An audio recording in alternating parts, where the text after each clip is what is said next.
Hi ಎಲ್ರಿಗೂ ನಮಸ್ಕಾರ. Welcome back to my YouTube channel vangibath ಕೇಳಿದ್ದೀರಾ? ಸೊ ಇವತ್ತು ನಾನು ನಿಮ್ಮ ಮುಂದೆ ತೊಗೊಂಡು ಬಂದಿರುವಂಥ ರೆಸಿಪಿ ತುಂಬಾ ಸಿಂಪಲ್ ಆ್ಯಂಡ್ ಈಸಿಯಾಗಿ ಮಾಡ್ಕೊಳ್ಳೋ ಅಂಥ vangibath recipe, one pot recipe ಅಂತಲೇ ಹೇಳ್ಬೋದು. ನಾನು ಇದನ್ನ ರಾಯ್ತಾ ಜೊತೆ ಪೇರ್ ಮಾಡ್ಕೊಂಡಿದ್ದೀನಿ. ಬನ್ನಿ ಹೇಗೆ ಮಾಡ್ಕೊಳ್ಳೋದು ಅಂತ ನೋಡೋಣ. ಸೊ ನಾನಿಲ್ಲಿ ಕುಕ್ಕರ್ ಇಟ್ಬಿಟ್ಟು ಕುಕ್ಕರ್ಗೆ ಒಂದು ಸ್ವಲ್ಪ ಆಯಿಲ್ ಆ್ಯಡ್ ಮಾಡಿಕೊಂಡು, ಆಯಿಲ್ ಬಿಸಿ ಆದಮೇಲೆ ಅದಕ್ಕೆ ಪುಲಾವ್ ಎಲೆ, ಸಾಸಿವೆ, ಉದ್ದಿನಬೇಳೆ, ಕಡಲೆಬೇಳೆ, ಆಮೇಲೆ ಅರಿಶಿನ ಮತ್ತು ಇಂಗನ್ನ ಆ್ಯಡ್ ಮಾಡಿಬಿಟ್ಟು ಕರಿಬೇವು ಮತ್ತು ಮೆಣಸಿನ್ಕಾಯಿ ಆ್ಯಡ್ ಮಾಡಿ ಒಗ್ಗರಣೆ ಕೊಟ್ಕೋತಾ ಇದ್ದೀನಿ.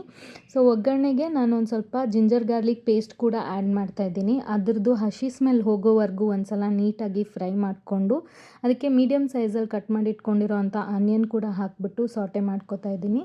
ಅದಕ್ಕೆ ಗ್ರೀನ್ ಪೀಸ್ ಮತ್ತು ಟೊಮ್ಯಾಟೊ ಕೂಡ ಆ್ಯಡ್ ಮಾಡಿ ಅದನ್ನು ನೀಟಾಗಿ ಮಿಕ್ಸ್ ಮಾಡ್ಕೊಳ್ಳೋಣ. ಮಿಕ್ಸ್ ಮಾಡಿಕೊಂಡು ಅದಕ್ಕೆ ಅಟ್ ದಿಸ್ ಪಾಯಿಂಟ್ ನಾನೊಂದು ಸ್ವಲ್ಪ ಸಾಲ್ಟ್ ಆ್ಯಡ್ ಮಾಡ್ತಾಯಿದ್ದೀನಿ. ಸಾಲ್ಟ್, ಚಿಲ್ಲಿ ಪೌಡರ್ ಮತ್ತು ವಾಂಗಿಬಾತ್ ಪೌಡರ್ ಅಂತಲೇ ಸಿಗುತ್ತೆ. ಸೊ ವಾಂಗಿಬಾತ್ ಪೌಡರ್ನ ನಾನಿಲ್ಲಿ 2 ಟೇಬಲ್ ಸ್ಪೂನ್ ಆ್ಯಡ್ ಮಾಡ್ಕೋತಾ ಇದ್ದೀನಿ. ಎಲ್ಲ ಮಸಾಲ ಮಿಕ್ಸ್ ಆಗೋವರೆಗೂ ನೀಟಾಗಿ ಒಂದು ಸಲ ಎಲ್ಲ ತರಕಾರಿನೂ ಫ್ರೈ ಮಾಡ್ಕೊಳ್ಳೋಣ. ಅದಕ್ಕೆ ಆಮೇಲೆ ನಾನು ವಾಶ್ ಮಾಡಿ ಇಟ್ಕೊಂಡಿರುವಂಥ ಬದನೆಕಾಯಿನ ಆ್ಯಡ್ ಮಾಡ್ತಾಯಿದ್ದೀನಿ. ಬದನೆಕಾಯಿ ಆ್ಯಡ್ ಮಾಡಿಬಿಟ್ಟು ಬದನೆಕಾಯಿ ಕಲರ್ ಚೇಂಜ್ ಆಗೋವರೆಗೂ ಒಂದು ಸಲ ಫ್ರೈ ಮಾಡ್ಕೊಳ್ಳೋಣ.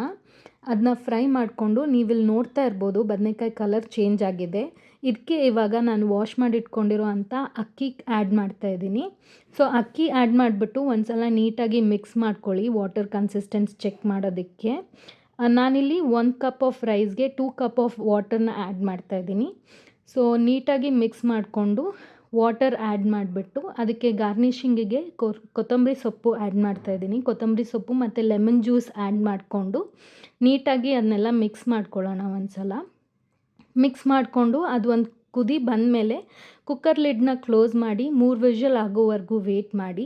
3 ವಿಷಲ್ ಆದಮೇಲೆ ಕುಕ್ಕರ್ ತಣ್ಣಗಾದ್ಮೇಲೆ ಬಿಸಿ ಬಿಸಿಯಾಗಿರೋ ವಾಂಗಿಬಾತ್ನ ರಾಯ್ತಾ ಜೊತೆ ಪೇರ್ ಮಾಡಿಕೊಂಡು ಎಂಜಾಯ್ ಮಾಡಿ.